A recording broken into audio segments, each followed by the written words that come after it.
Hello guys, welcome to current affairs Funda. आप सभी को बताना चाहूंगा, अभी ईपीएफओ का सोशल सिक्योरिटी असिस्टेंट और स्टेनोग्राफर, इसके लिए एक शॉर्ट कटिंग न्यूज़पेपर में पब्लिश हुई और ये उन्होंने बताया कि 2674 वैकेंसीज आपकी आने वाली हैं। 27 मार्च से आपके रजिस्ट्रेशन जो है वो फिल किए जाएंगे। ठीक है, अब गाइस यहाँ पर एक क्वेश्चन ये है कि ये एग्जाम कौन कंडक्ट कराएगा, आईबीपीएस कंडक्ट कराएगा या फिर ये कोई और संस्थान कंडक्ट कराएगा। गाइस नोटिफिकेशन में जैसा कि मेंशन है एनटीए के बारे में, जो नेशनल टेस्टिंग एजेंसी है, इसके बारे में भी यहां पर मेंशन कुछ चीजें कर रखी हैं, वो मैं आपको यहां पर बता दूंगा। जैसा कि आप ये देख सकते हैं, नेशनल टेस्टिंग की ये वेबसाइट है, ये इनका रिक्रूटमेंट पोर्टल है। 26 मार्च को या 27 मार्च को ये नोटिफिकेशन यहां पर भी फ्लैश करेगा। ऐसा मैं इसलिए कह रहा हूं क्योंकि जब आप नोटिफिकेशन को ध्यान से देखोगे तो ये लास्ट वाली लाइन है, इसमें क्लियरली यहां पर इन्होंने मेंशन कर रखा है कि आने वाले टाइम पर जो ऑनलाइन एप्लीकेशन है, वैकेंसीज है, सिलेक्शन प्रोसेस है, जनरल इंस्ट्रक्शंस हैं, सब कुछ आपका जो epfindia.gov.in इस पर आएगा। इसके मिसलेनियस रिक्रूटमेंट सेक्शन में आपको नोटिफिकेशन मिलेगा और साथ में recruitment.nta.nic.in है, इस पर भी आपको नोटिफिकेशन देखने को मिलेगा।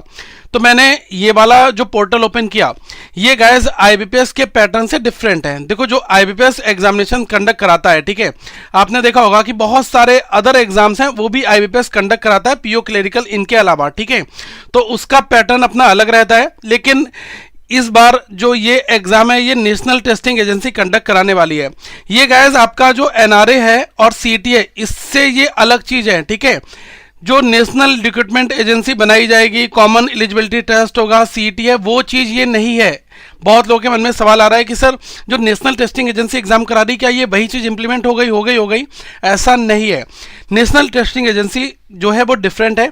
ये सीबीएसई के बहुत सारे अदर एग्जाम्स कंडक्ट कराती है, जैसे इग्नू का रिक्रूटमेंट एग्जाम है, डीयू का रिक्रूटमेंट एग्जाम है, जेएनयू का रिक्रूटमेंट एग्जाम है, दिल्ली हाई कोर्ट का जो एग्जाम है ये। ठीक है, तो ये सारे एग्जाम जो है ये आपको पता होगा नेशनल टेस्टिंग एजेंसी के अंडर कंट्रोल में आते हैं। ठीक है, अब यहाँ पर जो ये वाला नोटिफिकेशन आया हुआ है एसएससी का, एक बार इस डिटेल नोटिफिकेशन को आ जाने दो, तब मैं अच्छे से इसमें डिटेल में डिस्कस करूंगा। लेकिन अगर आप प्रीवियस नोटिफिकेशन देखोगे, ये 2019 का नोटिफिकेशन है। ठीक है, ये मैंने देखा 2019 का ये नोटिफिकेशन है। तो जैसा कि आपको दिख रहा होगा, ये आपका ईपीएफओ का जो एसएससी का एग्जाम है उसका प्रीलिम्स का पैटर्न है। इसमें ये लिखा है English, reasoning, numerical ability 30, 35 question होंगे रीजनिंग और क्वांट में, बाकी इंग्लिश में 30 होंगे।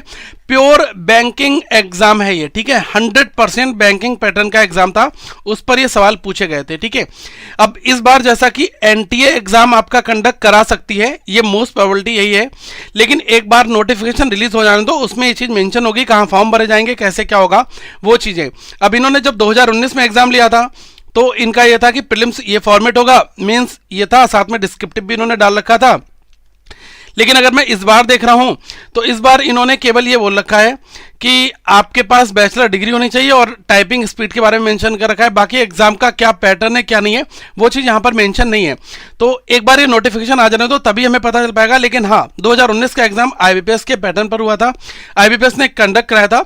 अगर इस बार एनटीए कंडक्ट कराता है तो देखो, ये चीज तो श्योर है कि आपके सब्जेक्ट चेंज नहीं होंगे। क्वांट हो गया, रीजनिंग हो गया, इंग्लिश हो गया, ये सब वही रहने वाला है। जनरल अवेयरनेस, जनरल नॉलेज, ये सब वही रहने वाला है। बट एक बार इसको नोटिफिकेशन को जारी हो जाने दो, तभी पता चल पाएगा कि कितने कितने क्वेश्चंस आएंगे। अगर गाइस एसएससी सीजीएल का पैटर्न होता है, ठीक है, या फिर सीएचएसएल का पैटर्न होता है, तो वहां पर वो बता देंगे कि 25-25 क्वेश्चन के सेट होंगे, जीएस मेंशन होगा नहीं होगा, वो चीजें हमें नोटिफिकेशन आने के बाद ही पता चल पाएंगी। तो अभी तो काफी सारी चीजें पेंडिंग है। ठीक है, एक बार नोटिफिकेशन आएगा मैं आपको पूरा डिटेल में डिस्कस कर दूंगा, तो आप इस चैनल को सब्सक्राइब कर लेना ताकि कोई भी चीज आपसे मिस ना हो पाए। और ये तो श्योर है कि आपका जीए वही रहना है, आपका रीजनिंग वही रहना है, क्वांट भी वही रहना है, डीआई भी आपसे पूछाएगा, बट एग्जामिनेशन का पैटर्न थोड़ा सा चेंज हो सकता है। ठीक है, तो मैं डिटेल नोटिफिकेशन डिस्कस करूंगा, बट टिल देन अभी आप लोग करंट अफेयर्स अगर एग्जाम्स के लिए तैयारी करना चाहते हैं तो डे 1 से आप स्टार्ट कर सकते हैं। इसमें केवल 299 में आपको पूरा करंट अफेयर्स डेली मिल जाएगा। इसमें डेली होगा, वीकली होगा, मंथली होगा और डिटेल्ड के 500 एमसीक्यूज होंगे। हर एक क्वेश्चन के बाद उसकी आधे पेज की डिटेल होगी, ताकि आप अगर उसको पढ़ते हो तो कोई क्वेश्चन आपका नहीं छूटेगा। ठीक है, ये करंट अफेयर्स फंडा का मोबाइल एप्लीकेशन है, इस पर आपको ये सारे करंट अफेयर्स के पीडीएफ लाइन से मिल जाएंगे, प्लस रीजनिंग का कोर्स ये भी 299 में मिल रहा है, अभी ऑफर चल रहा है। और डीआई आप 299 में सीख सकते हैं। LIC ADO के कोर्सेज भी हैं 299 में, तो सब कुछ 299 में भी अवेलेबल है। तो आप देखें, अपनी एग्जाम्स की तैयारी करें।